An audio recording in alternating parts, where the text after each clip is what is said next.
السلام عليكم ورحمة الله وبركاته. الحمد لله رب العالمين، الصلاة والسلام على سيد المرسلين نبينا محمد وعلى آله وصحبه أجمعين. ربنا إننا سمعنا منادي ينادي للإيمان أن آمنوا بربكم فآمنا. ربنا اغفر لنا ذنوبنا وكفر عنا سيئاتنا وتوفنا مع الأبرار. I'd just like to begin by saying that what the Shaykh has said about me is flattering, and I don't deserve half of what he said, and in true reality I think we'd benefit more from him if he was to deliver the lecture. But whatever the case, we are here to talk about, like the Shaykh said, the life of the Prophet ﷺ.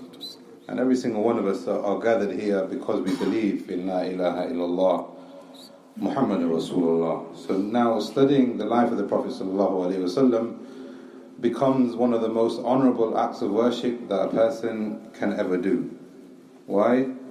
Because through studying the life of the Prophet ﷺ, we get closer to Allah. And also we learn how to follow the Prophet ﷺ. And the ulama of Islam have said that this is the essence of you saying La ilaha illallah Muhammadur Rasulullah. La ilaha illallah, you want to get closer to him, you believe in him, and you have ikhlas in him. When you say Muhammadur Rasulullah, it's not just something that you leave on the bookshelf, his sunnah and his practices. You implement your belief in La ilaha illallah Muhammadur Rasulullah. And this is why Ibn Kathir rahimahullah called the Sirah of the Prophet sallallahu alaihi wasallam Usul al-Jamma. Usul al-Jamma. The reason being, and the meaning of Usul al-Jamma is that it's a comprehensive discipline or science. I think everybody, one of us in this room, feel that they want to improve in their Islam in one particular way, whether it's tajweed, whether it's Quran, whether it's learning Arabic. But Ibn Kathir said that every single one of these principles that we yearn for and that we have an attachment to is found in the Sirah of the Prophet ﷺ. And this is why the ulama from the very beginning of Islam have given the Sirah of the Prophet ﷺ its due importance. And the reason being for this is when we study the Sirah of the Prophet ﷺ, we are supporting the Prophet ﷺ. We are contextualizing his life and his message, which is very important today. People are taking things out of his life and isolating them and making him seem as if he was a warlord, or making him seem as if he was an oppressor, or if he was whatever they say he is. If you contextualize his life, you will see that he is a Nabi at-Tawbah and Nabi al-Rahmah.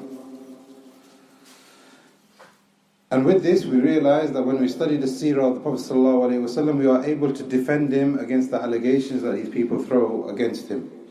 And by in turn what that does, it puts love for the believer for the best of mankind. So the only way that you can perfect your iman and get closer to Allah is by understanding the life of the Prophet ﷺ. And this is not just something we're saying out of belief. We're gathered in this room, in this masjid, because we believe in the Prophet ﷺ, and this is why we're saying it, because we're biased towards him. This is not the case. And as we will see, the Prophet ﷺ lived in Makka as a prophet for 13 years, and then in Medina for 10 years. And Islam didn't finish after the death of the Prophet ﷺ. In fact, it spread, it grew. So from the very moment when Jibreel came and he told him to say Iqra, until the last Khalif al-Rashid, which is a space of roughly around 50 years, the globe changed in its form altogether. Muhammad alayhi salam changed the face of mankind until today. So that's why when we see infrastructure in politics, when we see infrastructure in society, when we see infrastructure in economics, when we see infrastructure in human rights, all of this was placed down by the Sharia of Muhammad sallallahu alaihi wasallam within those 50 years. That became the model of it. And to the extent that some of the ulama, these screens in front of us, this technology that we have attributed the knowledge that the advancements that they got earlier on from the early Muslim scientists to the Kitab and the Sunnah. And like the Shaykh said, Rahmatun lil Alameen, in more than one way is Hidayah, but also all of the infrastructure and all the advancements that we see is always connected to Muhammad sallallahu alayhi wasallam. So talking about his life, he was born in Makkah. Some of the ulama said that the Makkan period begins when he was a prophet, and some of them begin his life when he was born. And this is a lot of the ulama from the books of Sirah have documented even before he was born. But whatever the case, they are agreed that he became a prophet at the age of 40, and they are all agreed that when he became a prophet at the age of 40, that's when the rulings of the Sharia became Sharia. Before the age of 40, there was no hukam connected to his actions. Now, before we go into the Makkan period and the life of the Prophet ﷺ, it's very important for us to talk about the Jahiliyyah and the society that the Prophet ﷺ was brought up in. Shirk was rampant. Ideologies were various. Atheism was definitely a part of the society that he came in. This is, if you read Surah Yasin, it's addressing atheism in totality. There was financial dhulm, there was riba, and there was gambling, and they used to monopolize Hajj, and they used to monopolize the idols that were there so that they can oppress those tribes and those people visiting Makkah financially. And because of this, power was a big thing. The Quraysh were power hungry. Life didn't mean anything. People could get killed, especially if they were slaves, especially if they were non-Arabs, and it meant nothing. Women were objectified in that society, to the extent that a man will marry off his wife to another man. It's his wife, he's married her, and he'll give her away to another man. And these kind of practices, I don't want to go into details about it because that's not the focus, but this was rampant. And one of the things which is a stark comparison between Jahiliyyah and the time that we live in today is what Khalid ibn Walid radiyallahu anh said, that when the Prophet ﷺ sent him on a mission to break one of the idols, when he went there, he found women not wearing any clothes. They were chanting and they were moving their body in a particular way. And they were women of a black complexion. And they were supporting this idol and they were chanting and they were moving their body in a particular way. In society, these women have become our leaders. In society, these women today have a huge role even with the youth of the Muslimin. So the point here is that we're not sitting here talking about a nice fairy tale story which ends in a nice way and he passes away and the companions are settled and they have iman. That's not the point. Allah, through His infinite wisdom and hikmah, has made some of the attributes that the Prophet ﷺ went through everlasting in the Jahiliyyah that he came to eradicate. The Prophet ﷺ, his lineage, he is the best of mankind.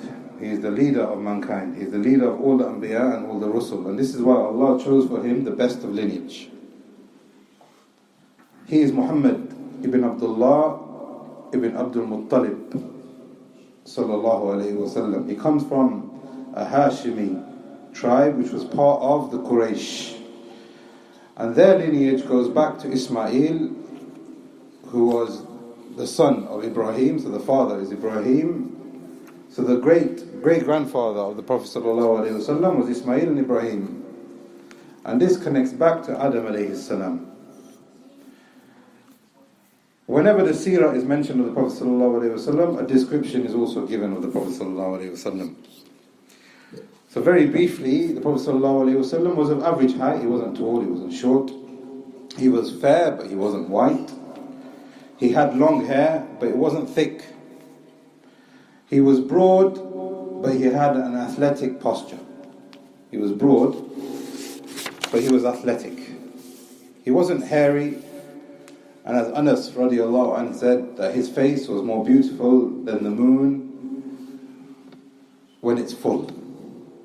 Alayhi salam. His eyes were round and they were very attractive and enchanting.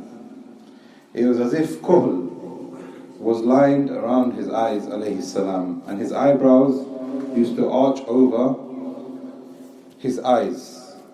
His cheeks were soft, his hands were warm and soft, and when he smiled, it used to fill people in with warmth. A beautiful smile, alayhi salam. That was his physical appearance. What about his nature? Ever since he was born, and all the calamities that he went through, he was very, very calm.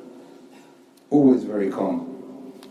He never shouted despite being tortured, despite going through sanctions, despite starving, he never shouted. Despite being oppressed. And he was gentle with the mistakes of other people. He would always forego his own rights in pardoning other people. If somebody has done something bad to him, and it was his right to reclaim from that person that the person's done bad to him, he would forego it. He would pardon people. And whenever he was going to return a favor, he'd return it in a better way. You do me a favor, I will do you a favor back, but I'll do it even better, to make you feel even happier. He never lied, he never oppressed anyone, and he was always known as being generous and brave. This was his character. And now we can move on to talk about his life in general. Now, even before he was born, his mother saw a dream where something was coming out of her and it was illuminating the whole of Jazirah al-Arab all the way to Sham. And she didn't know what that meant. After he was born, strange things used to happen to this young man. Trees used to prostrate, and the Prophet ﷺ, after he became a prophet, he said, Wallahi, when I used to walk in Makkah, some of the stones used to give me salam. I didn't know what that was. I was just walking, the stones were giving me salam. So this man, this boy, was something amazing, even before he knew it. Before he was born, there was a king who was extremely jealous of Makkah. He was jealous about the power that Makkah held, the economy that Makkah held. So what he wanted to do is he wanted to destroy the Kaaba. He prepared an army of elephants and he marched towards the Kaaba to destroy it. But out of Allah's favor, Allah defended the Kaaba without any human intervention at all. And it was in that year the Prophet ﷺ was born. Some of the ulama have said that after every kind of dhulm and oppression, there's always a hikmah. There's always some kind of wisdom that's going to come out of what we see as being fitna and oppression. He was born, the Prophet ﷺ, and his father passed away, Abdullah, even before he was born. So he was born already an orphan. His father went travelling on business because of his father, the grandfather of the Prophet ﷺ, sending him away, and he didn't return. So this boy, if you can imagine, the best of mankind, is being put into this world, into this society, that was extremely foul and extremely dangerous, without a father. And Allah praises him and reminds him of this favor in Surah at-Tahirah. And we'll revisit this later, inshallah. When he was 4 years old, he was sent to Bani Sa'd in the desert, and this was the habit at that time. And he used to grow up with the people that were there. And there was one incident where Jibreel came down and he opened the chest of Muhammad sallallahu alaihi wasallam. Again, something which was strange. He didn't know what was happening. He knew all of these things that are happening around him, but he couldn't explain it. Why me? What is happening? This amazing figure came down, and he's 4 years old, he's terrified. Opens up his heart, and the children around him were terrified. Cleaned him with the water of Zamzam in a gold vessel, and he went. This was extremely startling for the Prophet ﷺ and all the people around him. So Bani Sa'd said, we don't want you anymore.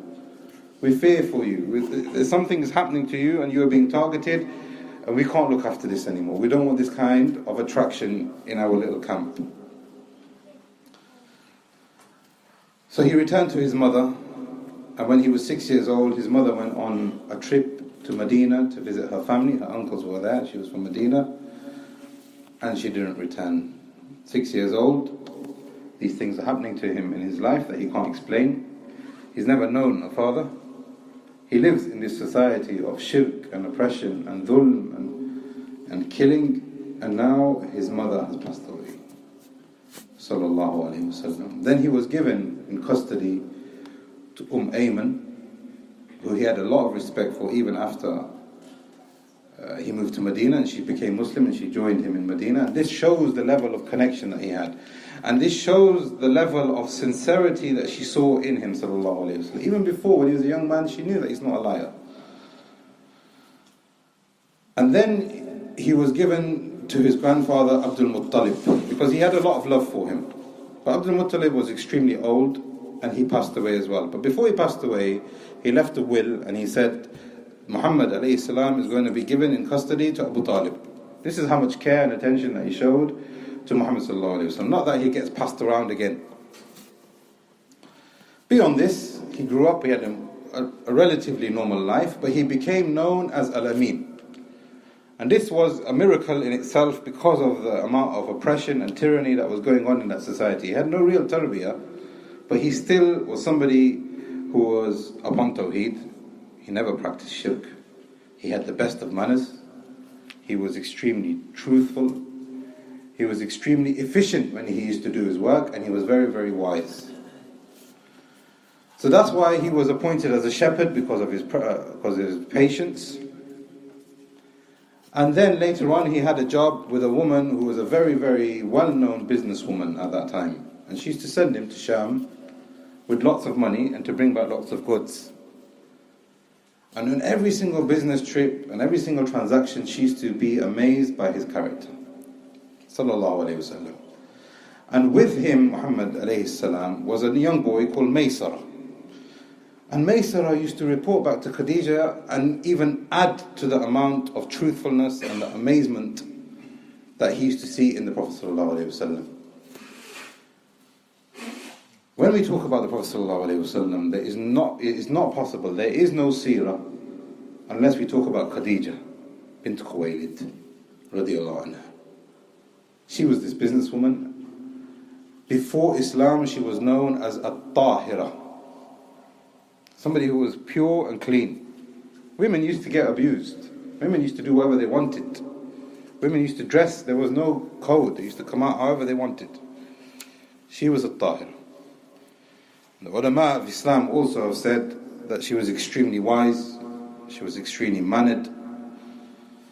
And when she saw this man, Muhammad alayhi salam, come out from this level of oppression, a rose was coming out from concrete, she knew that this man was special.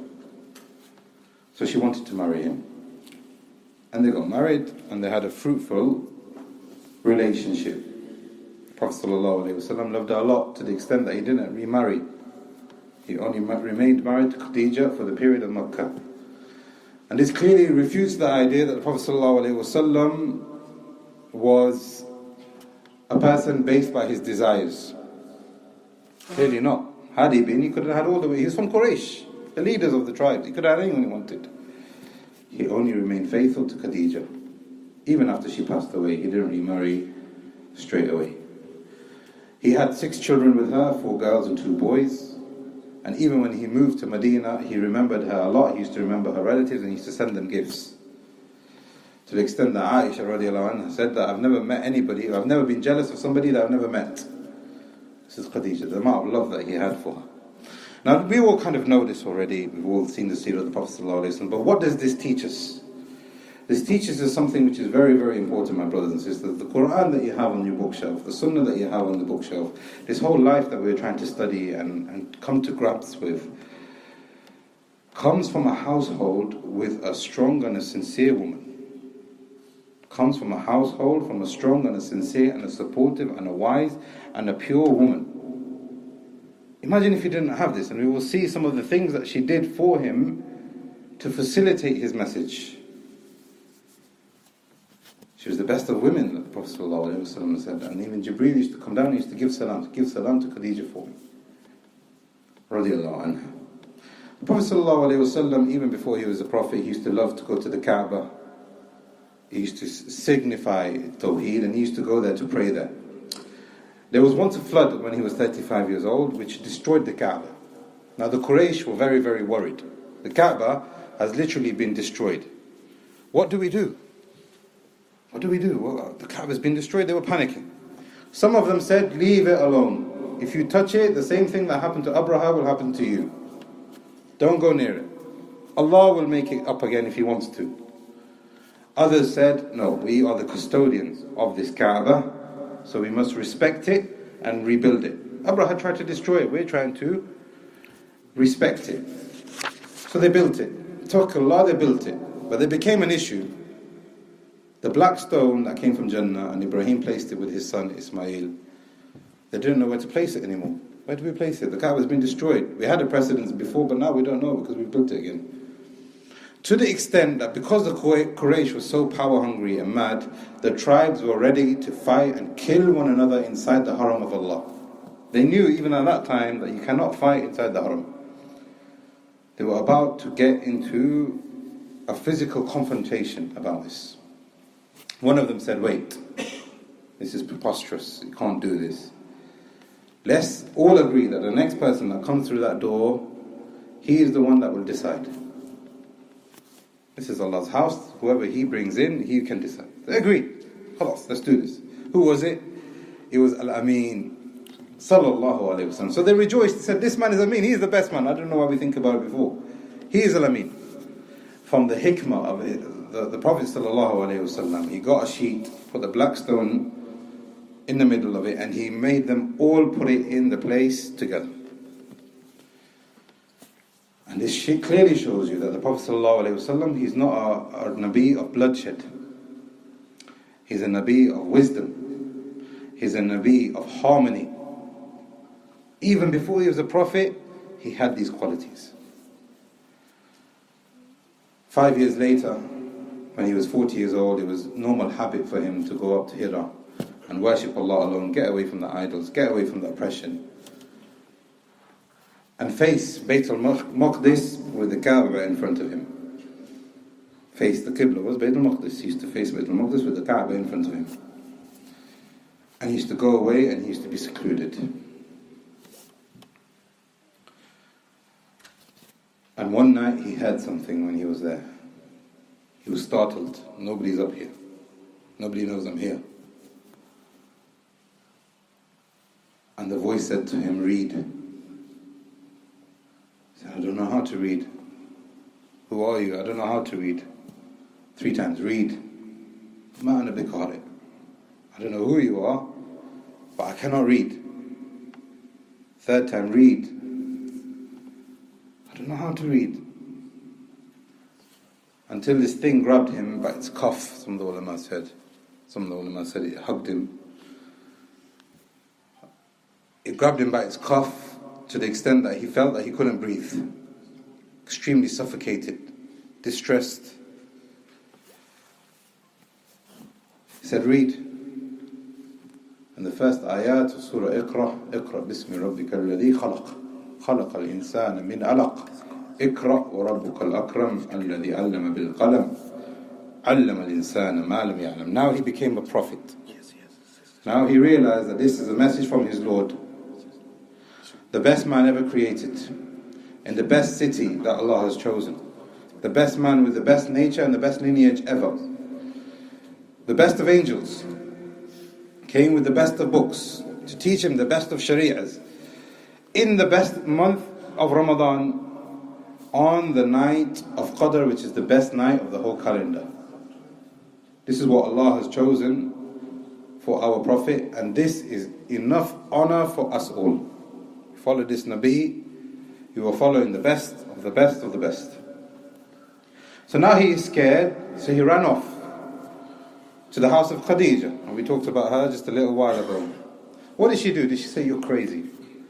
What did she do? She said, I need you. Where have you been? What did she say? He was extremely confused and he was extremely worried, in a state of fear. She grabbed him with compassion.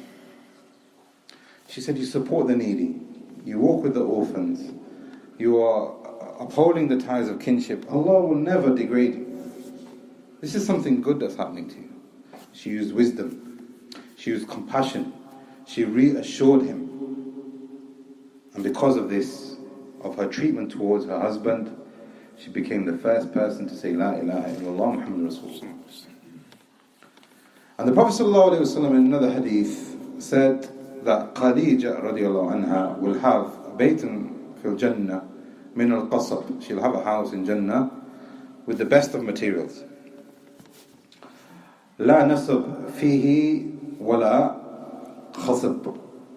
Now in this house there will be no tiredness in Jannah, and there will be no loud noises in Jannah for her house that Allah has preserved for her there.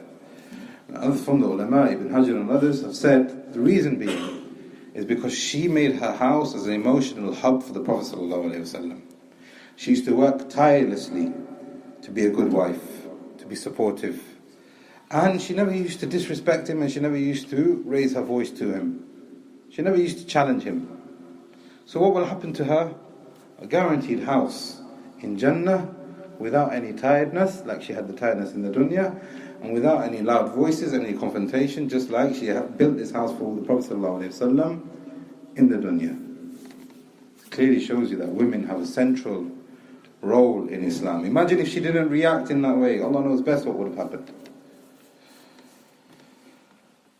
So the Prophet ﷺ now is in a state of fear, but at the same time, he wants to recite more Quran. The revelation has come to him in his heart, and he's recited it. The Prophet ﷺ was the most connected to the Quran.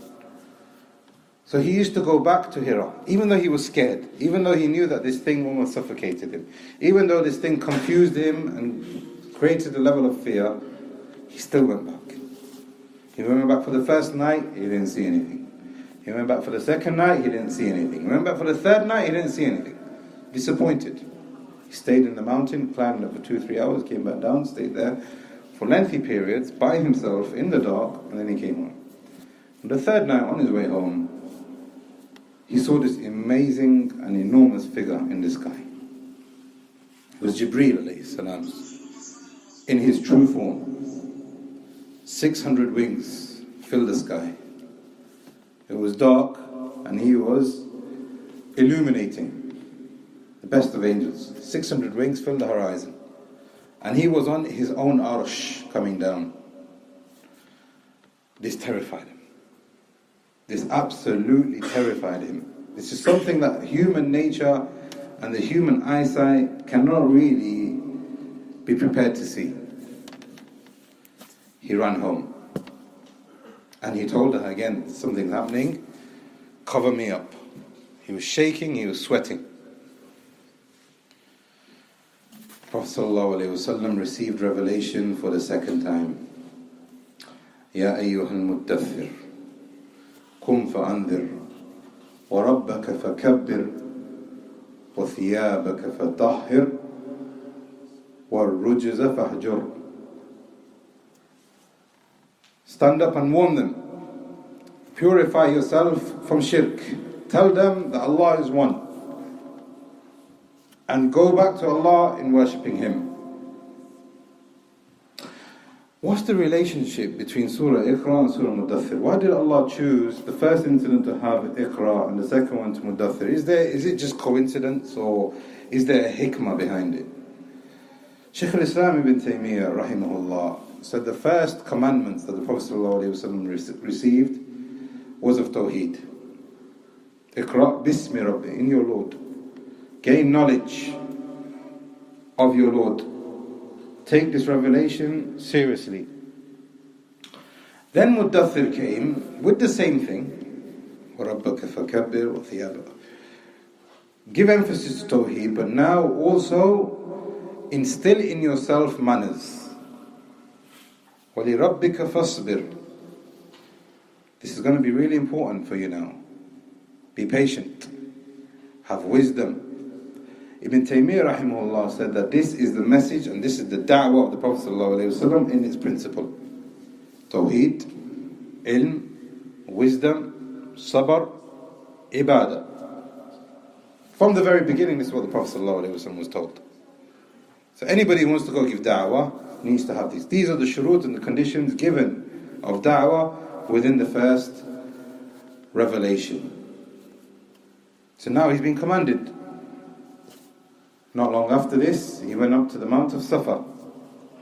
Ya ayyuha Quraysh, ya ayyuha nas. They said, yes, Ameen. You've got a message for us? You've got an announcement? Yes, I have. Am I Ameen? Of course you are. Have I ever lied to you? Of course you haven't. If I was telling you that there's an army coming and they were prepared to attack us, would you believe me? Wholeheartedly. He said, I'm here to tell you something which is much more important. That your Lord is one, and the punishment is coming very close to us from Allah. Some of them, this filled Iman into their hearts straight away. Because the Makkan period is about Iman and Ilm al-Ghayb. And this is what some people within that society were looking for. They knew that Allah was one. They knew that there's a Jannah. They knew that there's a Jahannam. Some people even knew that there's a Prophet coming. When he said that, the Iman was filled in their hearts. Abu Bakr, Uthman, Ali, Zayd ibn Harith, Abu Talha, Sa'd ibn Mubarak, and the list goes on. They all said La ilaha illallah straight away. This is Rasulullah. We're going to support him. We're going to believe in him. But other people said, Tabban lak, damn you. Is this what you've called us here for? We're busy. You thought this is just a joke, calling us and making an announcement like this? And they rejected it. Later on, some of them were happy with the religion of their forefathers. They're saying, are you saying that my forefathers are going to be in the hellfire? And they're the heads of the Quraysh? Are you saying that we've been doing all this time something which is misguidance? And the Quraysh were happy to be split in sects according to their idols. Are you telling us that we have to destroy all these idols and we need to become one and our sects are going to dissolve? This party has his party, this party has his group, and everybody's happy. Are you coming here to destroy that? That's what they said to him. Later on, they call him a madman. Quran was being recited to them, they knew it was the haqq. He's just crazy. It's poetry. Somebody is teaching it him. Yes, it's amazing, but somebody's teaching. He's not a prophet. Don't listen to him.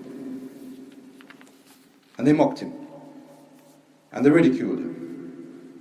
He remained calm, and he remained gentle, and he remained wise.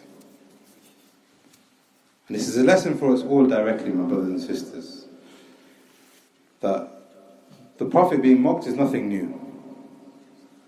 Everybody has a salaf, and everybody has a way that they're going to go to Jannah, or to the hellfire. Now you going to Jannah is not a new way. You're treading on a path that somebody's already treaded upon. And the reason why you're treading on that path is because you want to be like that person. And somebody else is treading his path to the hellfire, and he is treading on that path because he wants to be like that person. Mocking is nothing new, and Tawhid and Sabr and Iman is nothing new. But the Prophet didn't get emotional. He didn't go out and say, I'm exercising my democratic rights and I'm going to shout at you back. Sabr, Tawheed, wisdom. He still didn't know what was going on. So Khadijah said, look, my cousin, his name is Waraqah ibn Nawfal, he reads the books of the people of the book a lot. He will know what's going on. He's a very learned man, let's go and see him. Supportive, reassuring him. She didn't say he's crazy, didn't say it's your problem, you sort it out. These are the bills. He said, this is the Namus, this was the angel that came to Musa, and he's giving you the same revelation. These people rejecting you is nothing new. They're going to drive you out of your city, just you wait and see. And if I could, and I was alive, I will support you, but I don't think I will be alive. So now this continued, and the Prophet ﷺ received ilm from a alim, to the extent that he saw Waraqah bin Nawfal in Jannah. So now they're living in this life, and they're living a life of strangeness and a life of sabr. The camps have been split in Makkah. You have people of Iman who are slowly, very slowly growing, 20, 30, 40 people. And then you had the majority, the Quraysh, who were harming these people who said La ilaha illallah. They were punishing them, they were burning them, they were torturing them, they were throwing hot stones on them, making them lie down in the sand, and they were putting sanctions on them. We're not going to speak to you, you're not allowed to eat food. And some of them were forced to say words of kufr at knife point. Reject Muhammad, reject his religion. And again, this is the sunnah of those people who want to attack and mock Islam. But the companions do not stop shouting. They remain firm. And here I'd like to draw a piece in the Quran which is very, very befitting. Most of Juz Ummah was Makkan surahs. And Imam al-Suyuti said, from Surah Duha, Allah talks about the early message of the Prophet ﷺ. ما ودعك ربك وما قلى والآخرة خير لك من الأولى ألم يجدك يتيما فآوى. The Prophet ﷺ is reminded during this period of starvation and sanctions and difficulty and torture. Weren't you an orphan and I supported you? Weren't you poor and I gave you wealth? Weren't you not knowledgeable and I gave you ilm? Alam nashrah laka sadra, the next surah. And we raised your station. Now nobody says La ilaha illallah except they say Muhammad Rasulullah together. Wat-tini wa zaytun, the next surah. We swear by this city that you are going to be successful. Ajrun ghayru mamnoon. Remember what we said to you, Iqra bismi rabbika alladhi khalaq fasjud waqtarib. Leave that the people who are telling you to follow the shirk and the kufr. Just get close to Allah. Because inna anzalnahu fi laylatin, next surah. We are giving you this Quran on this amazing night. And you have the bayinah. لم يكن الذين كفروا من أهل الكتاب. To the end of the surah, there will be a part in Jannah and there will be a party in the hellfire. Al-Qariyah. إِذَا زُلْزِلَتِ الْأَرْضُ زِلْزَالَهَا. The earth is going to pay witness to what they said and what they did. وَالْعَادِيَاتِ ضَبْحًا فَالْمُورِيَاتِ قَدْحًا. Keep striving. Al-Qariyah. There's going to be a day where they will regret it. Don't worry, there's going to be a day where they regret it. Why are they going to regret it? أَلْهَاكُمُ التَّكَاثُرُ. They don't want to say La ilaha illallah because they want to hold on to the power that the Quraysh have. And this has been the habit of mankind since day one. وَالْعَصْرِ إِنَّ الْإِنسَانَ لَفِي خُسْرٍ. Why are they in khusr? وَيْلٌ لِكُلِّ هُمَزَةٍ لُمَزَةٍ. Makkan surah. The person who backbites and slanders, wail, hellfire for him. Why? الَّذِي جَمَعَ مَالًا وَعَدَّدَ. He thinks that life is about power and money. Don't they see what happened to Abraha? He thought the same thing. أَلَمْ تَرَ كَيْفَ فَعَلَ رَبُّكَ بِأَصْحَابِ الْفِيلِ. And we destroyed Abraha and we got rid of this ideology. لِإِيلَافِ قُرَيْشٍ. For you, Quraysh. فَلْيَعْبُدُوا رَبَّ هَذَا الْبَيْتِ. Don't you think? Is this man telling you something which is wrong? He's telling you to worship the Lord of the house that you have in front of you. أَرَيْتَ الَّذِي يُكَذِّبُ بِالدِّينِ. But besides that, they still reject. فَدُعُ الْيَتِيمِ. They don't care about the yatim, they don't care about the people who are socially lower than them, they will oppress them, and they وَيَمْنَعُونَ الْمَعُونَ. Even if it's a small act of goodness, we're not interested. I'm happy, I got my power. But it's glad tidings for you, Muhammad sallallahu alayhi wa sallam. Why? إِنَّا أَعْتَيْنَاكَ الْكَوْثَرَ فَصَلِّ لِرَبِّكَ وَانْهَرْ. We are giving you a kawthar in the akhirah. We are giving you blessedness in this dunya. It's going to come. You just turn to your Lord, فَصَلِّ لِرَبِّكَ وَانْهَرْ, and say to them, قُلْ يَا أَيُّهَا الْكَافِرُونَ لَا أَعْبُدُ مَا تَعْبُدُونَ وَلَا أَنْتُمْ آبِدُونَ مَا أَعْبُدُ. Remain firm. لَكُمْ دِينُكُمْ وَلِيَ دِينِ. I will have my recompense in the dunya and you will have yours in the dunya and the akhirah also. Why? إِذَا جَاءَ نَصْرُ اللَّهِ وَالْفَتْحِ.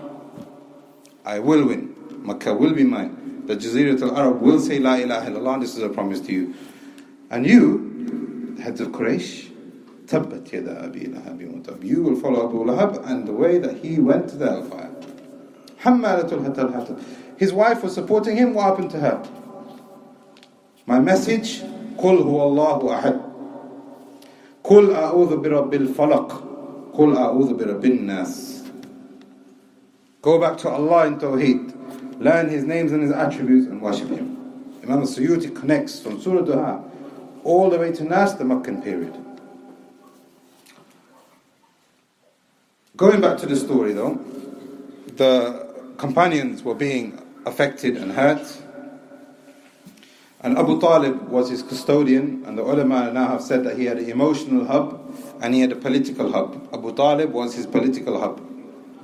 Nobody could affect or kill the Prophet ﷺ because Abu Talib was alive. He was the head of Quraysh.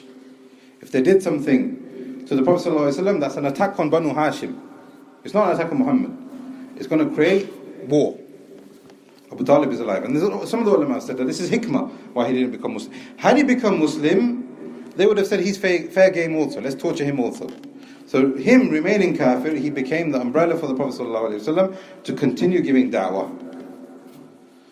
At this period, the Muslims remained brave and remained firm. Allah gave them instructions to give, to purify themselves, even to financially support the da'wah. And this is what initially came.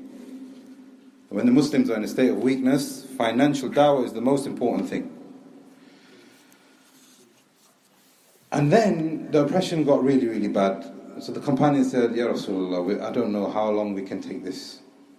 We've heard there's a just king in East Africa. Let's go to him. He's just. He's not going to oppress us. We go there, he'll give us a visa, we'll be able to practice our religion, and we're not going to oppress people and go there and do crime. We're not going to go there and forget Islam. We're not going to go there and immigrate to this land, and further down the generations we're not going to listen to the Prophet ﷺ anymore. They said there's a just king in East Africa. Let's go there so we can support our religion. He's not oppressive. So they went. Uthman radiallahu anhu with their daughter, the Prophet ﷺ, Ruqayya, and there were 12 of them. They went. Uthman was extremely rich. He paid for this hijrah. To cross the Red Sea, it used to cost half a dinar. The Makkans were very, very poor. They couldn't afford that. Uthman paid for every single one of them. They went there.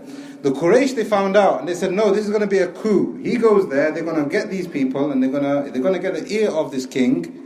He's a monotheistic king. He believes in Isa alayhi salam, believes in one God. And they say they believe in one God also. If they go there, they're going to attack Quraysh. Quraysh sent Amr bin Az and Utbah bin Rabi'ah. They went to him, Najashi, and they said, don't listen to these people. Whatever you do, don't listen to these people. We bought you gifts. They bought them the best gifts of Makkah. And they started telling them that these people are going to do this to you. They're the worst of our people, and they're running away from us. They are criminals. They are migrating to your land because they want to infiltrate your land, and they want to spread an ideology, and they're going to do this, they're going to do that. Najashi said, what's your message? He was just. He's not going to just take their political propaganda and media. He listened to the Muslims. What is your message? And they recited for him the beginning of Surah Maryam. And he picked up the stick and he said, this message that you have come with is no different as the distance of this stick to what Isa Ibn Maryam came with. This is Tawhid. You can stay as long as you want and I will protect you. Quraysh, I'm sorry. They left humiliated and rejected. So a group of the Muslims are living there now. Meanwhile, back in Makkah, after some time, Surah Najm was revealed to the Prophet ﷺ, the entire surah. And when he recited it in front of the Quraysh at the Kaaba.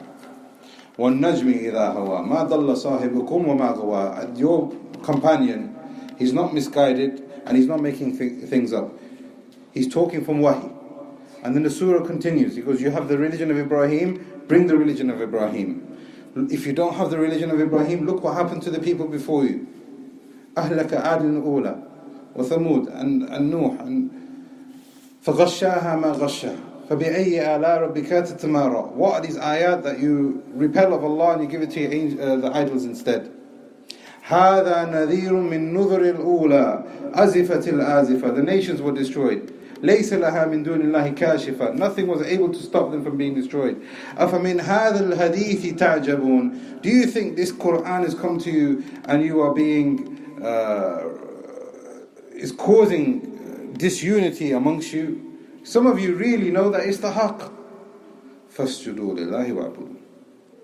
All of them made sujood. Even the mushriks of Quraysh joined the Prophet ﷺ because it affected their hearts. They knew it was the haqq. They left their idols, they made sujood to Allah. Except one man, one of the most khabith of the people. He got sand on his head. He goes, yeah, I'm not going to be different to you guys, but I'm just going to put it on my head. Umayy bin Khalaf, the most disgusting of people of this ummah. He hated the Prophet ﷺ. He knew that this was the haqq, everybody's doing it. Yet he still didn't want to be like that. So what happened was that this incident happened, news went back to East Africa that the people have become Muslim now. They did sujood with the Prophet ﷺ. They listened to the Qur'an, except Umayy bin Khalaf, but most of them they're accepting, they're right now. Let's go back. So they went back to Makkah. And the oppression was worse. It got even more intensified until there was a second hijrah which was led by Ja'far ibn Abi Talib radiyallahu anhu. The tyranny continued, but there was an incident which led for a minor victory for the Muslims. The uncle of the Prophet ﷺ, Hamza, who was from the chiefs of the Quraysh, became a Muslim. If you imagine now somebody in senior politics, the most respected people in the world, becomes a Muslim. And he said, La ilaha illallah openly. So the rest of the chiefs now, they said, we have to do something about this. It's not fair. So the Quraysh was split up, and Banu Nawfal and Banu Abd al-Shams said, we need to boycott Banu Hashim, the tribe of the Prophet ﷺ, and the tribe of Hamza, and Banu Muttalib. So they wrote a boycott. No trade, no marriage, no speaking, no salam, nothing. Complete boycott. They wrote this down and they hung it inside the Kaaba. And this led for more oppression. Because now there's an official boycott. And this continued for 3 years. The Muslims, some of them had to eat leaves.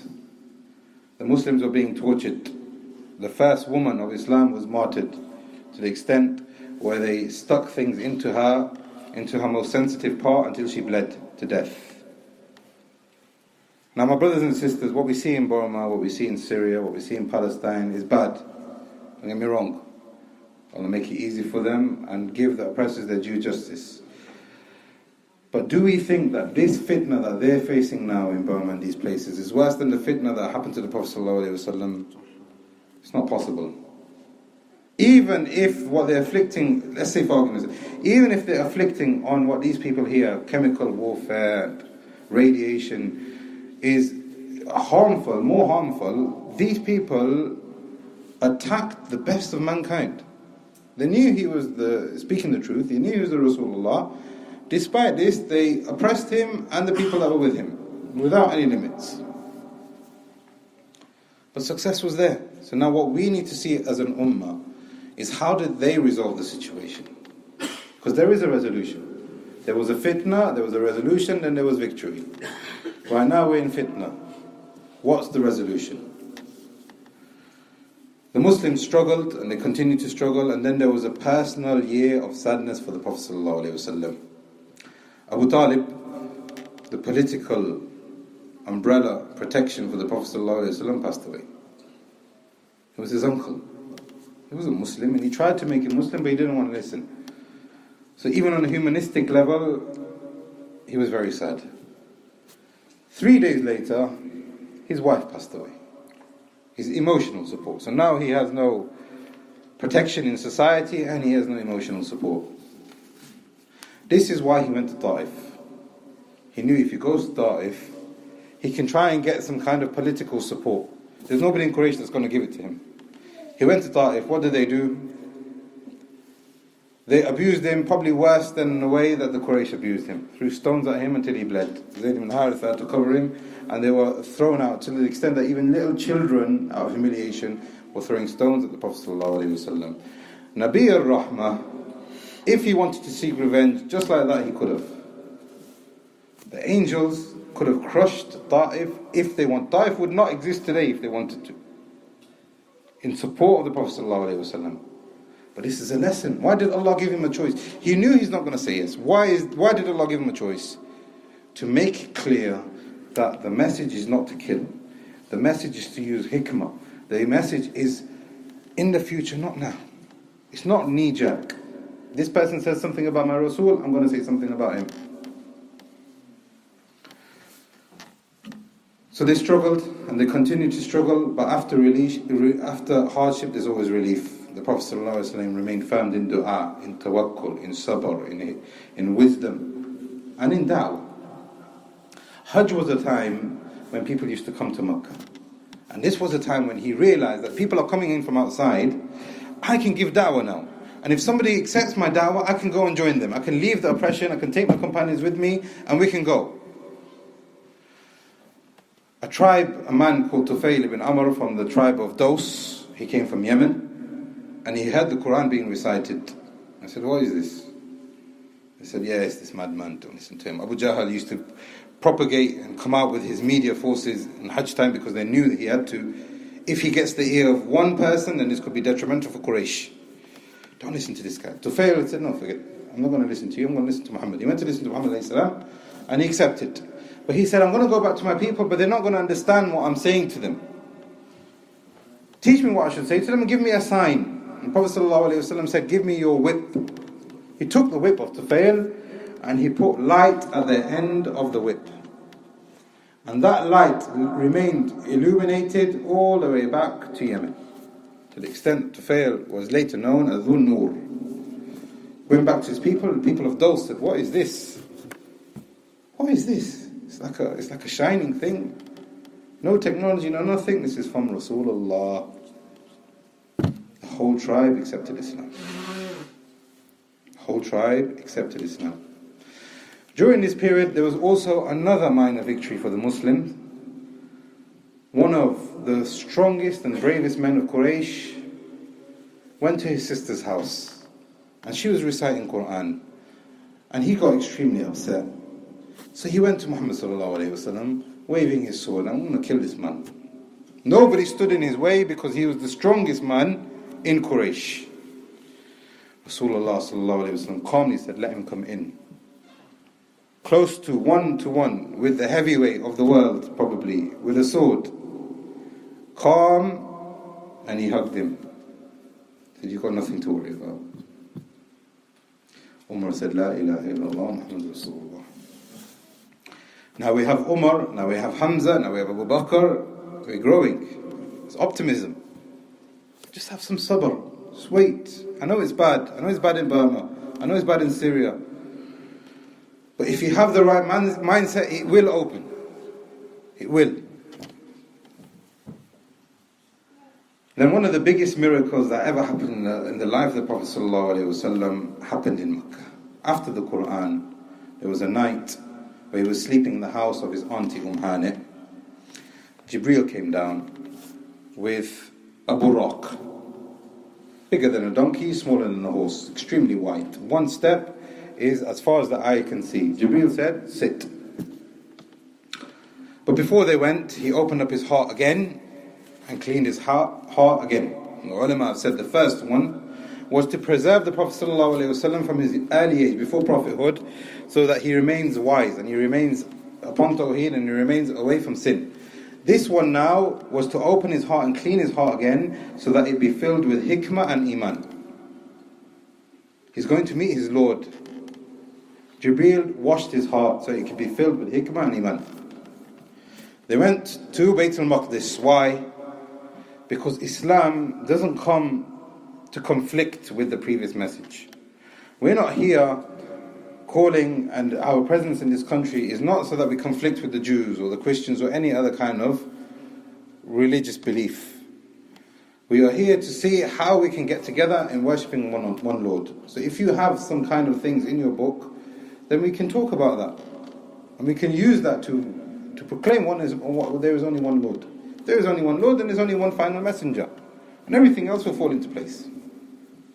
Islam did the same thing. It respects Bayt al-Maqdis until today. It respects the Anbiya that came there in that vicinity and they were giving a message there. The Prophet ﷺ, before he went to meet Allah, he went to Bayt al-Maqdis to give respect to that place, to lead the Anbiya that were buried there or their souls were gathered there and led them in prayer. And some of the ulama have said that this shows the honor of Makkah over all other places, and it shows the honor of the Prophet ﷺ over all the other Anbiya. He went up and he met every stage, he met a Nabi. And we talked about this in the Sirah of Musa alayhi salam. And he again saw Jibreel in his true form in the Sidra Muntaha. It's the highest stage where no creation can go beyond. He saw Jibreel in his true form. And he said, you have to go. And he met Allah. To the extent that some of the Sahabas, they didn't know, did he actually see Allah or was there a hijab between them? Whatever the case, some of the narrations say that the Prophet ﷺ was given three things. Directly, the Quran, the Salawat al-Khams was legislated to him. It wasn't legislated to him through Jibreel. It wasn't legislated to him through revelation whilst he was on earth. Allah directly commanded him to pray. He was given the last ayat of Surah Baqarah. And he was given something that this ummah has that no other ummah have had before. The ulama have said that the Prophet ﷺ was given forgiveness for his ummah on the Day of Judgment for those people who come with Tawhid. The ummah of Muhammad, if you come saying La ilaha illallah, Muhammad Rasulullah, no matter how many sins you have, it is very, very likely and possible that Allah will forgive you despite the amount of sins that you have and enter you into His Jannah. The mercy of Allah for the most merciful of prophets and the most merciful of shari'ahs. Some of the ulama said that this favor of coming on the Day of Judgment with sins doesn't exist for any other ummah except the ummah Muhammad sallallahu alaihi wasallam. So if you belong to another ummah, even if you said La ilaha illallah, Muhammad, Musa Rasulullah, Isa Rasulullah, and you committed sins, you will have to pay for them on Day of Judgment. The ummah Muhammad, Allah has mercy on you. Because you are from the ummah of the most merciful of prophets. Next morning he went back to Makkah, and as you can imagine, they were laughing. They were happy. Now we've got him. He's never lied. The Quran is, yes, disputed, there is a lot of good in it, but now he's lying. He went to Jerusalem in one night, and then he went up to the heavens, and he came back to Makkah. This is over now for you, Muhammad. This is why Abu Bakr became a Siddiq. This is why the companions became the companions that they were. Despite the fitna, they filled their hearts with iman. Whatever Rasulullah, whatever Allah and His Rasul say, is the haqq. And there are some people today that use this and they say that, look at this prophet, he's calling to believe in a donkey and look at all these things. Ibn Hajar said that this is irrational. Reason being, because Allah displayed Masjid al-Aqsa in front of him, and the Prophet ﷺ saw caravans that were going and coming, and he told the Quraysh that this is what I saw, and he described what he saw from the dunya, which is proof that he is speaking the truth. So there are people who are saying that, how can he go up and how can he gave you daleel and he gave you evidence to believe in him. Something that was perceivable for you in your dunya business. So now towards the end of the Makkan period, he continued giving da'wah during the Hajj season. And there was a group of men from a tribe called Khazraj from Yathrib. And they came and they said, what is this Quran? Who is this Quran being revealed to? They went to speak to him and he says, La ilaha illallah. And they said, we accept this. This is what we were looking for. Yes, we're completely happy with this. So the Prophet ﷺ said, there was only 6 of them. He said, go back to Medina and give da'wah. I don't want anything else. Just go back to Medina and tell your people, La ilaha illallah, Muhammad Rasulullah. Leave your idols and worship. And the Prophet ﷺ also said in another hadith, إِنِّي أُمِرْتُ بِالْعَفُوِ فَلَا تُقَاتِلُ الْقَوْمِ. He said, I have been commanded and come with pardoning. I have not been commanded to come and kill and fight people. Just go back and give da'wah. Don't make this as an ideology that you want to go back and enforce upon people. And this is a fitna that is happening now. People are saying that Europe is facing an Islamification, or Europe is going through an ideology complex where people are coming from outside and they're trying to spread ideology. La ilaha illallah Muhammadur Rasulullah is not an ideology. We are presenting to you what the Quran and the Sunnah says. Whether you accept it, khair. If you don't accept it, then there is no harm. We are going to live with you harmoniously. The idea that we secretly want to kill people who don't say La ilaha illallah until we rule their country is wrong. The Sirah of the Prophet ﷺ clearly shows that. If the Prophet ﷺ wanted to do that with Medina, he could have. He didn't. In fact, for 13 years he was saying, don't kill people, just say La ilaha illallah. The ulama of Islam have said for 23 years he was a prophet, only 1,000 people were killed. 23 years out of something 50, 60 battles, only 23 people were killed. And this includes capital punishment, this includes... And how many people did the Prophet ﷺ himself hit and kill? He hit 0. It's proven in the hadith. He never hit anybody, including his wives. That's another misconception. Except one person that he killed, and that was done out of self-defense. Somebody was trying to kill him in Uhud, and he repelled, and that person happened to die. So my point here, my brothers, there is no ideology. The West doesn't have to fear about Islam. We've not got a hidden agenda in this room that me and you are psychologically thinking that yes, we're going to go kill someone, and once we have the chance, we're going to take over the country. That's not the point. The point is that we understand the Sirah of the Prophet ﷺ, and we call to La ilaha illallah. The next year, these 6 men came back, and how many people did they have with them? 70 people. This is the proof. We're not going out there and saying politics. We're not going out there and saying kill people. Call people to La ilaha illallah Muhammadur Rasulullah, and Allah will open the door for you.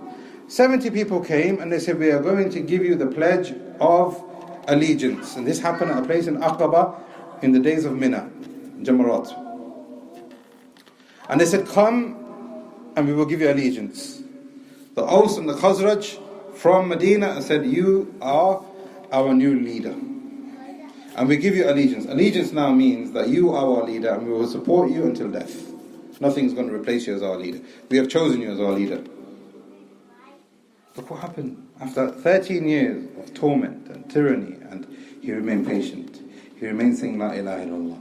He remained firm upon his religion and he kept using wisdom. The Prophet ﷺ then saw a dream.